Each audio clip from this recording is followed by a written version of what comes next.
Es ist Zeit für ein Duell unter Brüdern bei Yu-Gi-Oh!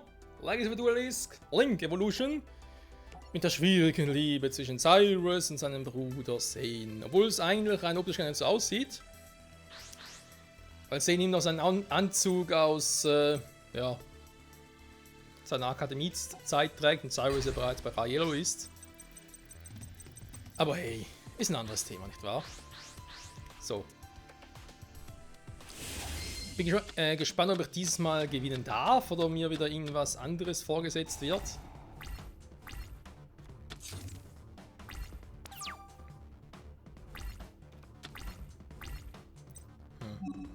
Ich rufe mal einen Dreadlock-Drachen. Der sieht so cool aus.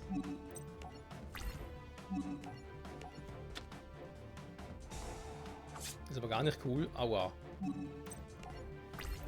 Das sind Schmerzen, Freunde. Das sind Schmerzen. Submarine War, der super, der kann doch direkt angreifen.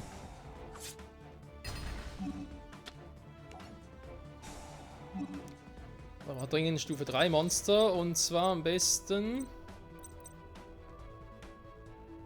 Was geht der Drache? Gut, zum Deck aufs Dünn wäre es nicht schlecht. Ja, komm. Aber schon lange nicht mehr benutzt, die maskierten Drachen. Ach ja, der kann auch in den Verteidigungsmodus switchen. Der Arsch. So, Zicke-Zacke, hui hui hui habe ich auch. Sehr gut, fehlt noch einer. Von dem Cyber-Finsternis-Trio.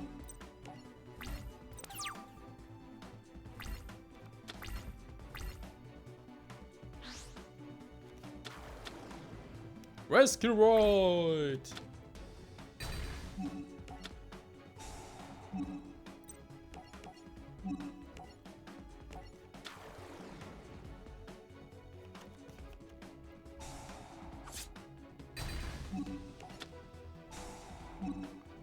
So, dann rufe ich doch mal. Bitte kannst des Spielzugs angreifen. Ja, bringt aber nicht viel.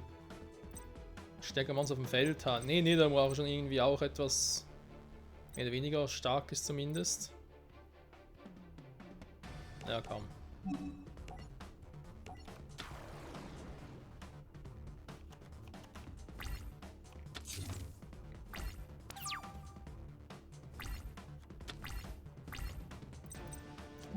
So, noch mal so einen netten kleinen Cyberfinsternis-Knochen, wa? Der ist doch lieb, tut doch nichts.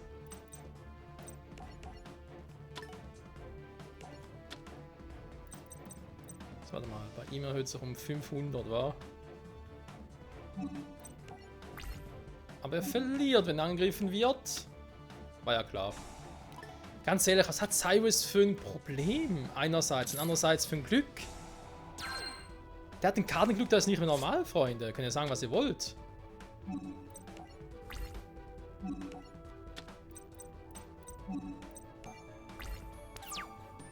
Jedes Mal, egal mit was ich angreife, hat er die passende Karte dafür.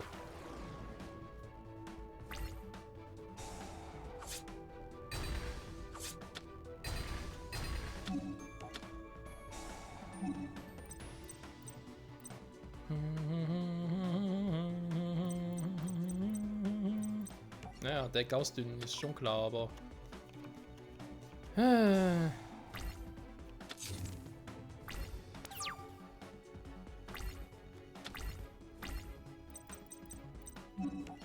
So.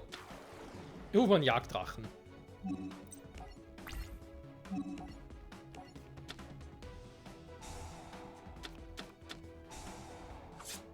Kann er vielleicht auch mal ein bisschen Kartenpech einfach haben? Toll. Ja, danke schön, Rescue Roid. Ja, ganz ehrlich, hätte sowieso nicht so gebracht. Hätte ich sonst schon machen sollen.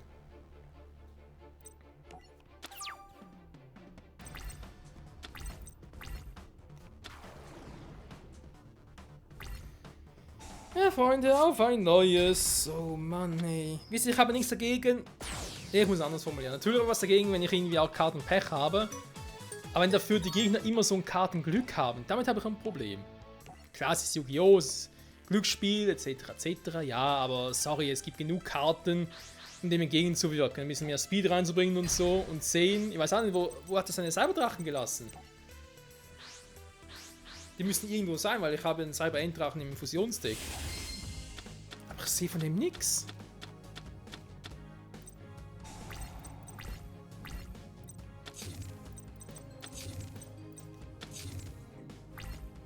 Und Cyrus legt wieder richtig los, der hat Spaß.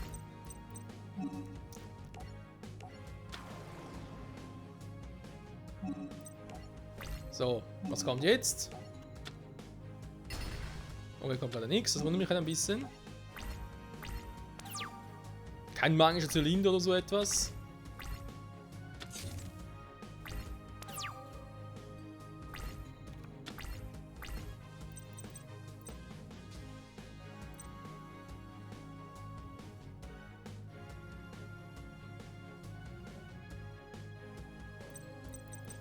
Ja, gut spielen kann man schon, aber... Warum? Ich will noch ein bisschen gucken, was Cyrus so treibt.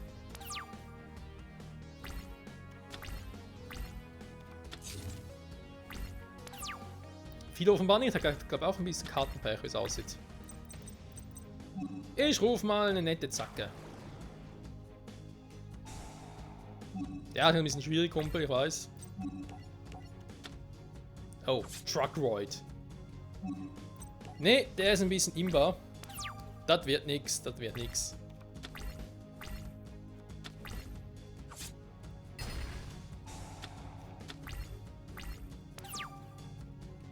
Du traust dich hier was, Alter? Hier, guck mal, infernalischer Drache, was sagst du denn dazu?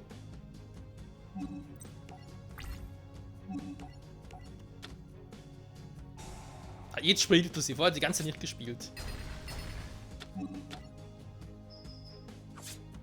Nein, doch mal ein bisschen Damage gemacht. So. Der geht auf den Friedhof. Und wieder so ein Effekt. Geht der auf den Friedhof. Und er kommt zurück.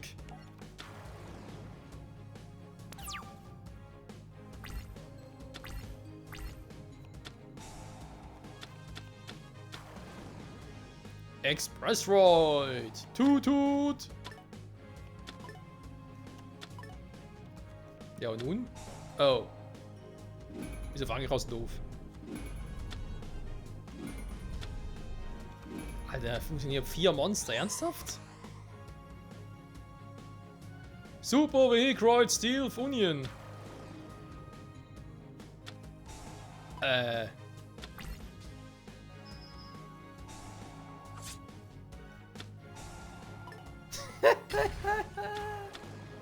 Alter, leck mich doch am Sack. Da dachte ich am Anfang so, hat der Kartenpech? Nee. Den Kartenpech bin nach wie vor ich. Ich meine, er hat geil gespielt, gar kein Thema, müssen wir gar nicht groß hinterfragen, Freunde. Aber warum hat 10 keine Fallenkarte im Deck? Ey, ganz ehrlich. Ich habe das Gefühl, der Kampagnenmodus ist bloß dazu da, um jemandem zu zeigen, oh, du bist so ein Loser, du kannst doch gewinnen. Und gefühlt haben die Gegner hier immer die besseren Decks. Also, besser auf das jeweilige Thema abgestimmt. Weil von Cyrus war, ich finde das eigentlich echt geil aufgebaut und so, kann man gar nicht groß meckern. So. Freundliche Volta, mal gucken, was hat das Teil zu bieten. Ein Horn ablegen. Da kommt die Zacke noch weg. Ihr wisst, die Ziegezacke, hoi hoi hoi. So, dann rufen wir mal noch den infernalischen Drachen, weil es kann. So, machen wir den Quatsch auch noch. Diffusion, ja, eigentlich eine geile Karte. Warum ist eigentlich die Polymerisation? Nur mal so gefragt.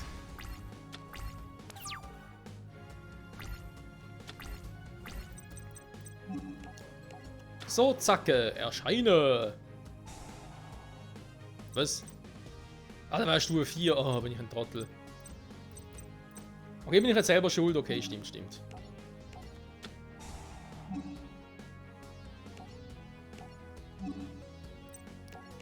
Nicht auf der Hand bitte, wenn es geht, sondern so.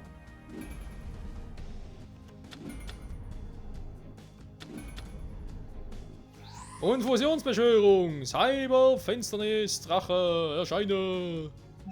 Oder versuch's irgendwie.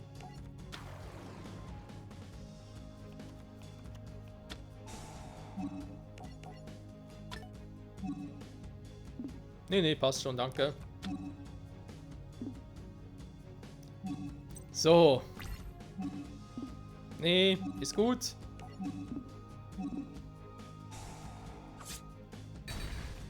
Dankeschön, dankeschön. So, die Fusionierung behalten wir uns noch für einen anderen Zeitpunkt, logischerweise. Ich kann sonst eh nichts machen. Ich kenne mehr Monster im Friedhof.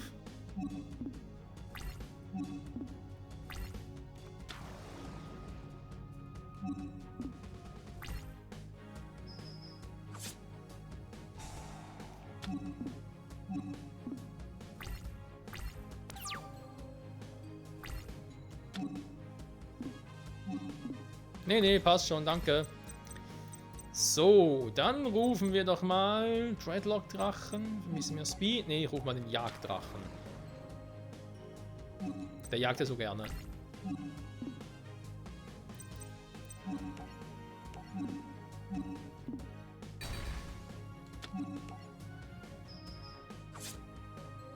So, ein bisschen müssen wir warten, bevor ich die Fusionierung nutzen kann.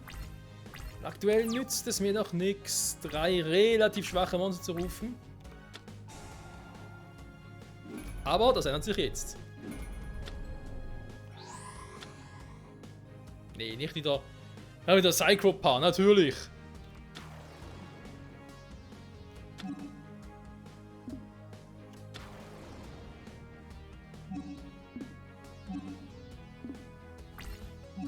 Erstmal gucken, was er macht. Okay.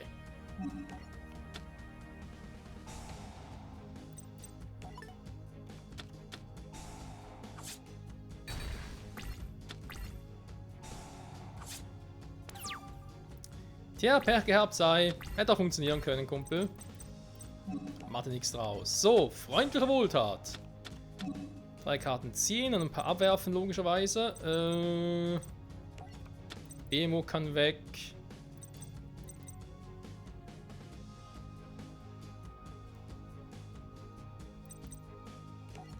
Das Ding kann auch weg. Trägheit spielen, nee, geht noch nicht. Warum auch? Ich spiele mal einen Explodierdrachen, komm. Ich finde seinen Effekt so geil.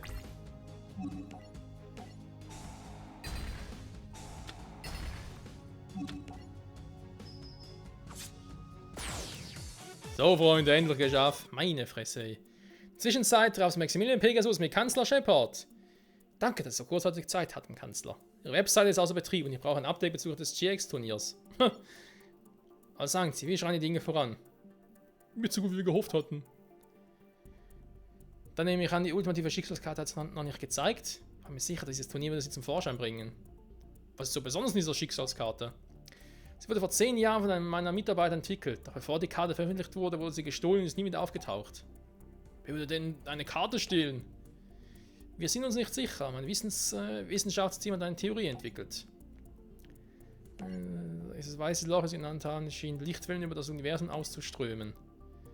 Stellen Sie es sich als das Gegenteil von einem schwarzen Loch vor. Wenn ein schwarzes Loch Energie absorbiert, strahlt dieses weiße Loch Energie aus. Fast wie ein sphärischer Vulkan, der Licht ausstößt. Und wie geschmolzen Lava schien dieses Licht der Zerstörung gefährlich zu sein. Okay, besitzen konnte. Wir glauben, das Licht entschied so für diese Schicksalskarte.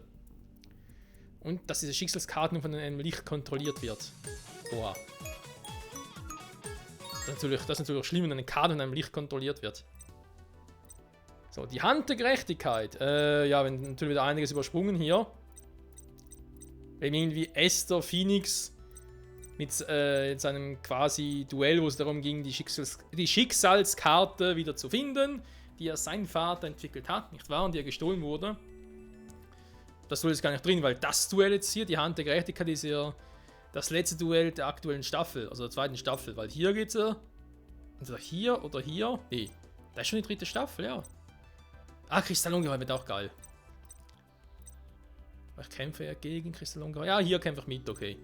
Das ist dann bereits mit oder ohne Jubel. Ich glaube, es ist noch ohne Jubel. Da war was anderes. Hier, und dann die. Okay, gut. Ja, man sieht so viele Duelle sind es gar nicht mehr, Freunde. Aber ich würde sagen, wir versuchen mal noch Staffel 2 abzuschließen. Ich hoffe jetzt mal, dass ich möglichst viele Neo-Weltraummonster sowohl im Deck als auch im Fusionsdeck habe. Esther Phoenix erfuhr bald, wen die Schicksalskarte korrumpiert hatte. Es war Sartorius. Mit diesem Wissen um die Wahrheit konfrontierte Esther den vom Licht der Zerstörung kontrollierten Sartorius. Wie edel, los geht's. Esther verlor sein Duell gegen Sartorius. Nun lang ist entschieden, Sartorius zu besiegen und ihn vor dem Licht der Zerstörung zu retten. Jaden, das ist nicht Sartorius. Ist er nicht? Ich schaffe es nicht mehr. Das Licht zu reinigen. Zerstörung ist Schöpfung. Nö. Wir reden das auf meine Art. Was? Wir werden das auf meine Art regeln, Kollege. Zeig, was du kannst.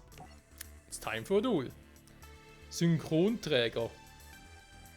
Ist das kein Synchronmonster? Empfängermonster meine ich. Sartorius Kummer. Ja, der muss ja viel Kummer haben.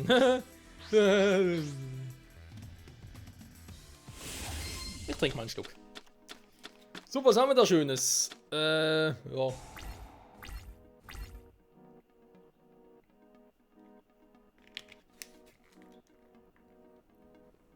Kann man eigentlich so machen.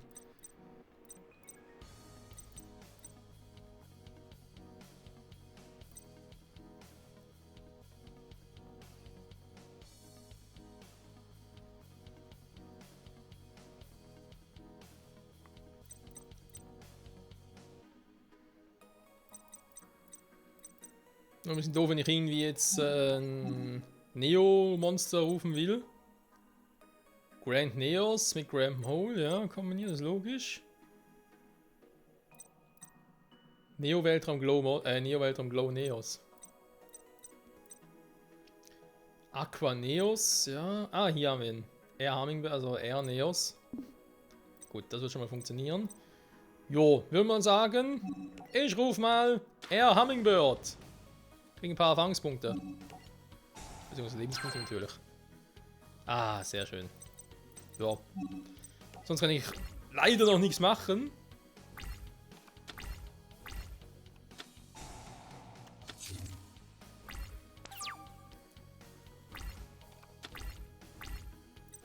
Das kann sich jetzt aber schon wieder ändern. Und Effekt aktiviert. Dankeschön. So, ein paar extra Lebenspunkte können nie schaden. Kontrollierst, ja. Hero Blitz, aber ein R. Hero, ja.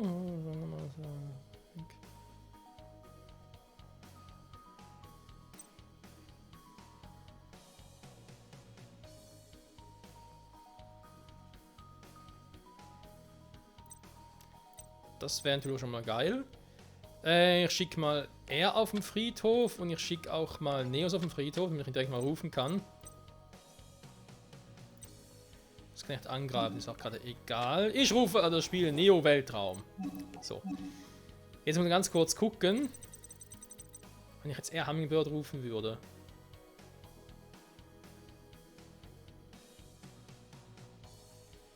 Ja, passierte eben nicht dank dem geilen Effekt. Wie sieht es mit Glow Neos aus?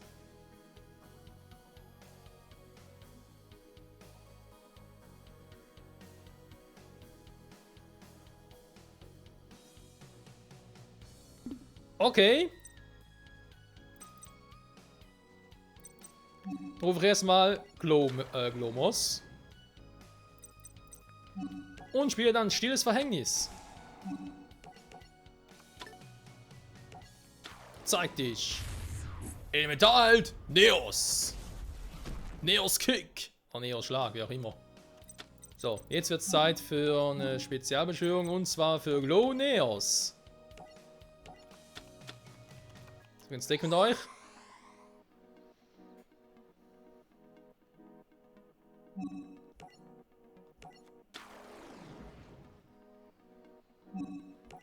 Aktiviert einen Spezialeffekt. Erstmal geht die Karte flöten. Und jetzt müsste er direkt angreifen können, wa?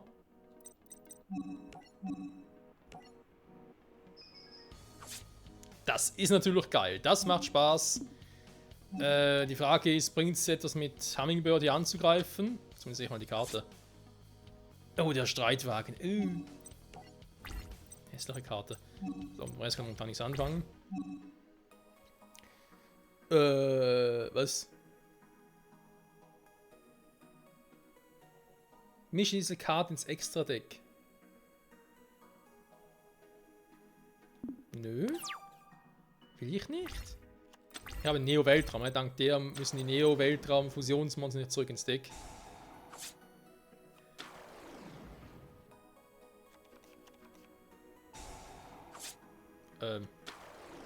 Was hat er vor? Was will der rufen?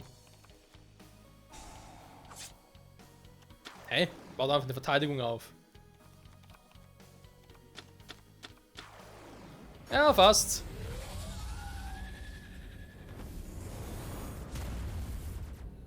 Ah ja. Die hat dann auch einen eigenen Effekt. Ja, danke schön. Kann es sein, dass ich kein Glück habe? Aua. Oh, das Schicksal ist gegen mich, Freunde. Dabei sah es so gut aus. Klar, jetzt kommt oben. Ey, warum hatte die Hero-Karte mehrmals im Deck? Ganz ehrlich, ich kann nichts machen. Oh, das ist einfach... Diese Decks, hey, ganz ehrlich.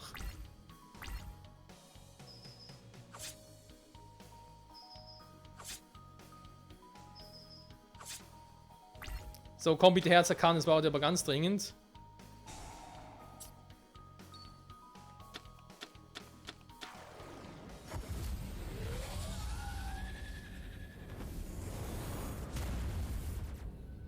Was treibt der Junge da?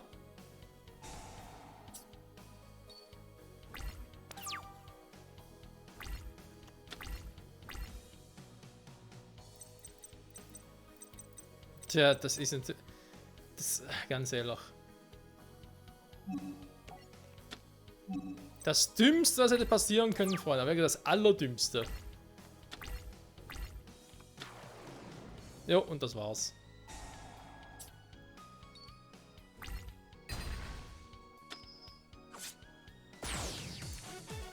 Oh, Jaden, ey.